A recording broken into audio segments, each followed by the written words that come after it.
حضور علیہ الصلوۃ والتسلیم پر ایک عورت کوڑا کرکٹ پھینکا کرتی تھی.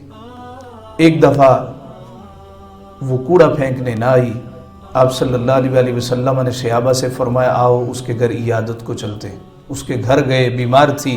کہا ہم نے کہا کوڑا پھینکنے نہیں آئی، ذرا حال احوال دریافت کر لیں. پڑھا ہوگا آپ نے بھی نرسری پریپ اول میں. اس قسم کی کوئی حدیث ذخیرہ حدیث میں نہیں ہے. کیا ہم یہ تصور کر سکتے ہیں وہ صحابہ جو حضور علیہ الصلوۃ والتسلیم کا لعاب دہن زمین پہ نہ گرنے دیتے تھے؟ حضور علیہ الصلوۃ والتسلیم جب بال منڈوایا کرتے تھے تو ہلکا بنا کے کھڑے ہو جایا کرتے تھے کہ کوئی ایک بال ہمیں عنایت کر دیا جائے. کہ ہم یہ تصور کر سکتے ہیں کہ جب مصطفیٰ اپنا چہرہ مبارک دھوتے تھے، وضو فرماتے تھے، قطرات لینے کے لیے آپس میں جھگڑا کرتے تھے؟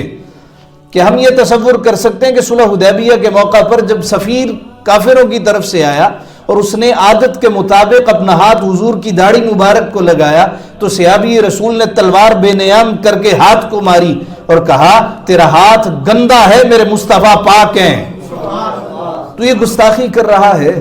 جو صحابی اتنی سی بات بھی برداشت نہ کرے وہ یہ برداشت کر سکتے ہیں کہ صبح شام ایک عورت کوڑا پھینک رہی ہے اور سارے منہ تک رہے ہیں. ایسی حدیث ذخیرہ حدیث میں کوئی بھی نہیں ہے.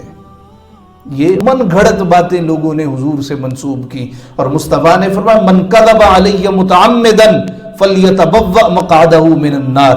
جس نے مجھ سے جھوٹ باندھا، جس نے مجھ سے جھوٹ منسوب کیا، وہ اپنا ٹھکانہ دوزخ میں بنا. اب ویسے ہی کوئی قصہ کہانی سنانا چاہتے ہیں، آپ ویسے ہی موٹیویٹ کرنا چاہتے ہیں تو حضور کا نام تو نہ لیں.